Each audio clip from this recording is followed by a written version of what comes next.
Netcasts you love. From people you trust. This is Twit. Bandwidth for Android App Arena is provided by CacheFly at CACHEFLY.com.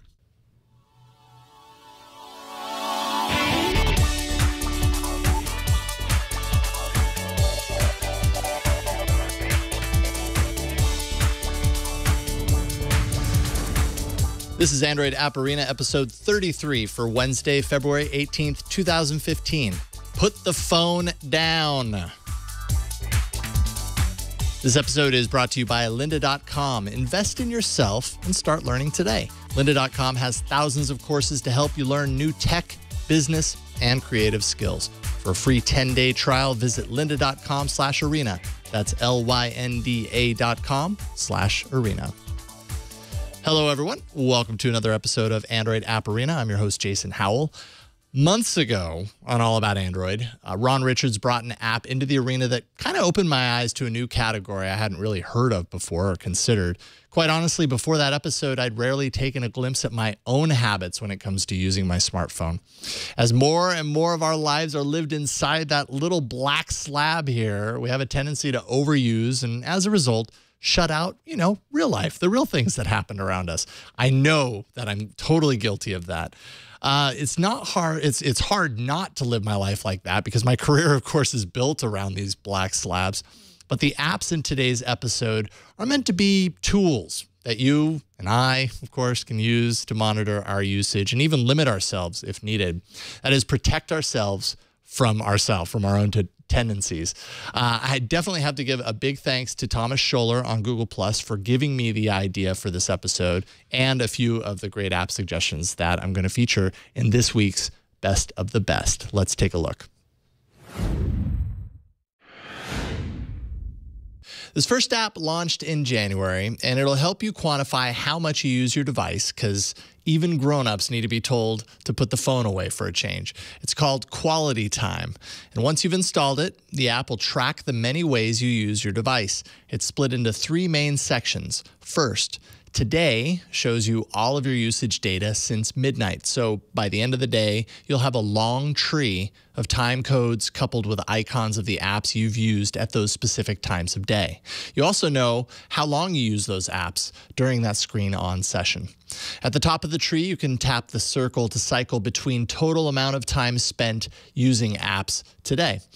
There's also app frequency, which counts the number of times you've opened any app on your device today, and how many times you've unlocked your screen today.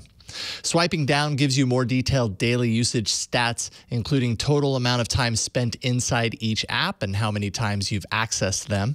Swiping down once more shows your weekly stats, and that's where things get really interesting. Pretty quickly, you get a sense for just how much of your life is spent reaching for your phone. And if you've disgusted even yourself with your overuse, put yourself in a time out. You tap that menu button and then tap Take a Break. This allows you to set an amount of time during which QualityTime will keep you from feeding your addiction by launching apps. Try to launch an app and you'll be told that it's time to take a break. So chill out, why don't you? There's even a penalty that you can set for canceling the break. And don't worry, if there are apps you can't do without during that time, you can throw them in the permitted apps section. And finally, if this then that tinkerers will be happy to know that IFTTT support is baked right in, so you can get really creative with how you penalize yourself for your overuse. QualityTime is free in the Play Store. Next, let's take a look at Offtime. This was actually featured on All About Android episode 183. Offtime is a tool that aims to pull you away from your device based on predetermined profiles that have the power to limit your device's functions. First, My Day is the screen you see when you first launch Offtime, and it gives you a quick synopsis of your usage so far today. You can see at a quick glance the number of sessions you've had, how much time you've spent, the app that sucked the most of your time today, top contact of the day, and an Offtime score that aggregates all of these factors into one numerical value. The lower the number, the more you are using your device. So the goal is to achieve the highest number you can. 100 is the upper limit, and that only happens if you don't use your device at all for that day. All of these data points can be tapped into, revealing graphs that give a bit more detail about your usage, and each of those can be narrowed to the day or expanded out as far as the year. My Insights takes you to the Highlights tab, which is a good way to get a brief glimpse at a summary of the day's activity. And tapping on Offtime takes you to the Profile page.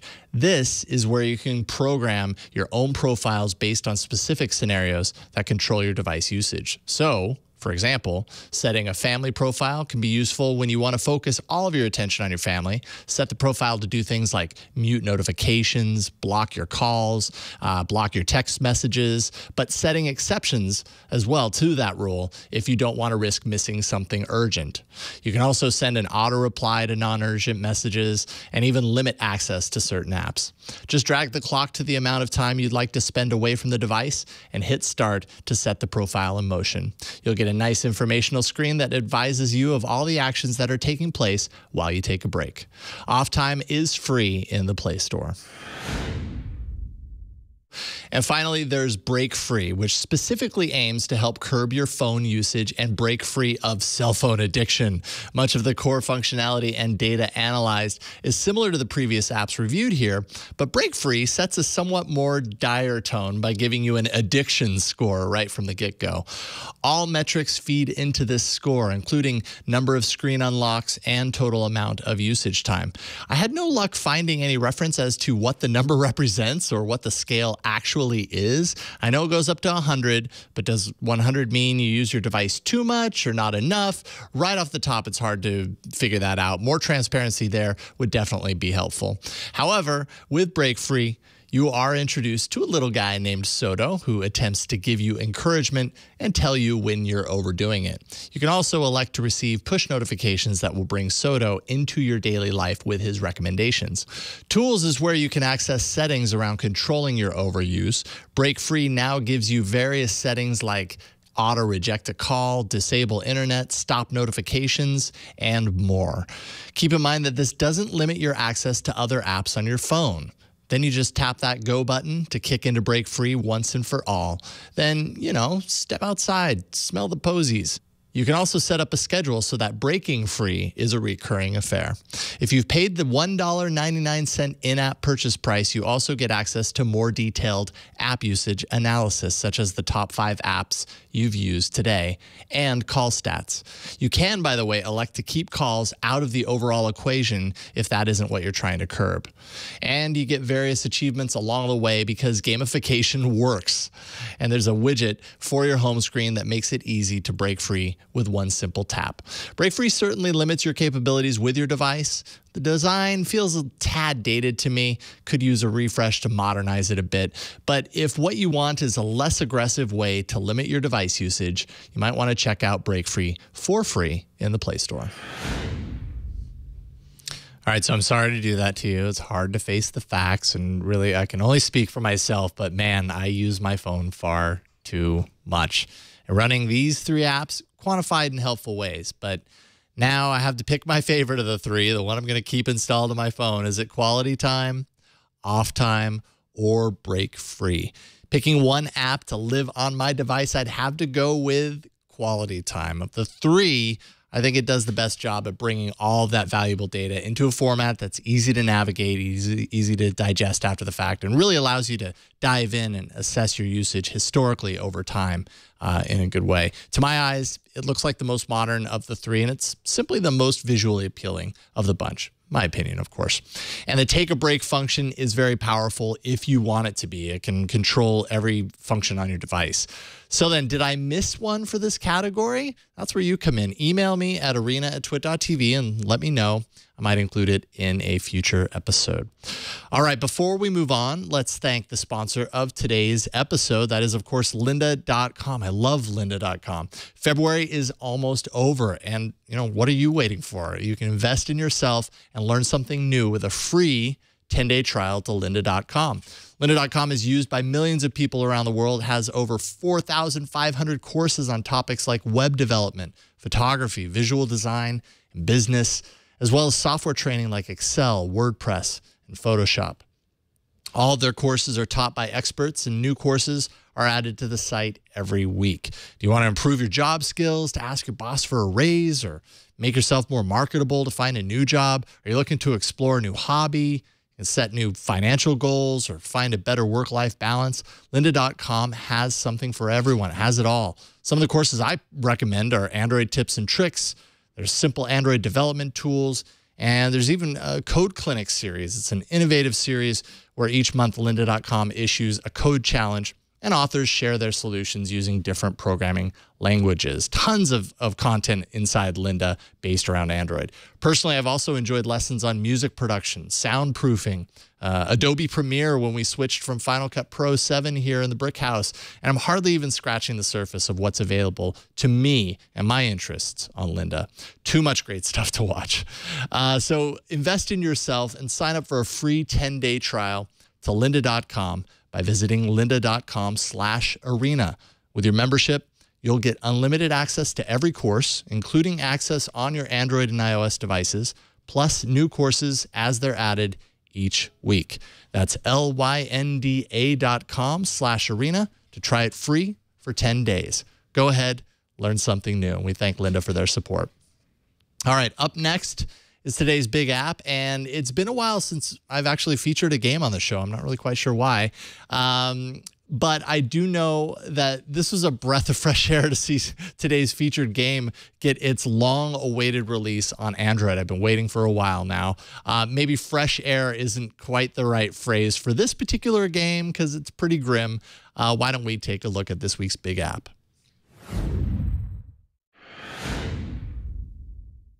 I remember fondly when I visited my friend's house back in 2010. He excitedly showed me this game he picked up for his Xbox 360, a system I didn't have then. It's called Limbo, and it's a dark side-scrolling puzzle game with an atmospheric, minimalistic soundtrack, and I'll say it again, very dark themes.